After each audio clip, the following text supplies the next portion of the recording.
Winnie the Pooh, everyone is special. Stripes or tails or feathers help make us who we are. Be happy being you each day, and you'll bounce very far. One lovely morning in the Hundred-Acre Wood, Tigger bounced over to Pooh's house for breakfast. When he arrived, Piglet and Pooh were sitting at the table eating. "Good morning, buddy boys," Tigger called. Tigger bounced right over to Pooh's mirror. He looked back and forth from the mirror to his friends. "Just as I suspicionated," Tigger said thoughtfully. "No stripes." "Whatever do you mean?" asked Piglet. "You and Pooh don't have stripes," Tigger insisted. "Except on my shirt," Piglet replied, looking down. "So why should I?" Tigger asked. Pooh thought for a moment. "Because you're a Tigger?" he said. "That's no excuse," Tigger sputtered. And in that very moment, Tigger decided that he would lose his stripes. The only question was, how? "Why don't you talk to Kanga?" Piglet suggested. "She's very good at making chocolate and jelly disappear from Roo's shirts. Maybe she'll know how to make stripes go away." So the three friends headed off to Kanga's house. When Tigger told Kanga and Roo about his stripes, Kanga said, "I really like your stripes. Why do you want to lose them?" "Without my stripes, I'll look more like everybody else," Tigger replied. Suddenly, Roo had a great idea. He told Tigger to follow him into his room. There were little pots of paints everywhere. Roo, Piglet, and Pooh picked up paintbrushes and began to paint over Tigger's stripes. By the time they were done, there was paint everywhere, but no stripes to be seen. Tigger was a lovely orange color all over. Kanga insisted that they all take a bath and clean up. Tigger loved taking baths. He jumped right into the tub of soapy water. Soon the four friends stepped out and dried off. "Why, Tigger," Roo giggled, "your stripes are back."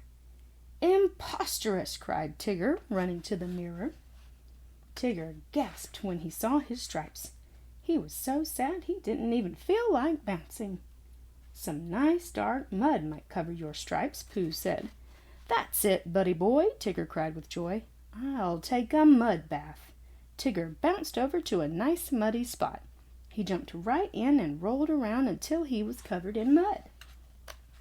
Eeyore happened to be strolling by when he saw Tigger knee-deep in mud. "Missed a spot," Eeyore sighed, dipping his tail into the mud. When they were finished, Tigger smiled. "Now that should do the trick." "It'll do," Eeyore said, "but I thought the stripes were kind of nice." But Tigger wasn't listening. He was too excited about losing his stripes. "Race you to the bridge for a game of Pooh sticks," he cried. Everyone hurried off except for Tigger. He just stood there covered in mud and as stiff as a statue. Pooh turned around to see Tigger standing right where they had left him. He hurried back to the mud puddle. "This is ridiculous," Tigger huffed. "If I can't move or bounce, I won't feel like a Tigger at all." Pooh, Piglet, and Eeyore carried Tigger to the stream and threw him in. When he was back to normal, Piglet asked him if he was ready to stop trying to lose his stripes. "No sirree, Piglet, old pal," Tigger said. "Tiggers never give up." Pooh suggested that they visit his thoughtful spot to think. He was sure that he could come up with an idea for losing Tigger's stripes. Pooh said thoughtfully. "I don't suppose you'd like to try my special honey dip." "I'll try anything to lose these stripes, buddy boy," Tigger said, perking up. What is a honey dip?" They all went back to Pooh's house and gathered several honey pots. Then Pooh took Tigger outside and poured honey all over him. The thick, gooey honey had covered Tigger's stripes completely. Now Tigger was a lovely golden color. But no sooner were they done when a swarm of bees flew by and chased Tigger back to the bridge. Tigger took a deep breath and jumped into the stream. He had been through a painting party, a mud bath, and a honey dip. What else was a Tigger to do? Looking up, Tigger saw Owl flying overhead. "Halloo, Tigger!" cried Owl.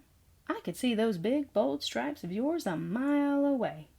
Suddenly, Tigger felt very proud. On his way back to Pooh's house, Tigger bounced by rabbits. "Glad you stopped by," said Rabbit. I wanted you to see my striped tulips. I got the idea to plant them from your stripes." Tigger began to think. Hadn't everyone said that they really liked his stripes? Why, his stripes had even helped Owl spot him from way up high. Now they'd given Rabbit the idea for a new flower. Imagine that! "Hoo-hoo-hoo!" Tigger chuckled. "Stripes are splendiferous!" And feeling like his old bouncy self, Tigger bounced back to Pooh's to make an announcement. "I've made up my mind, buddy boys," Tigger said. "I've decided to keep my stripes. Why, I just wouldn't be me without them. After all, that's what makes me special." A lesson a day, Pooh's way. Everyone is special in his own way, especially Tiggers.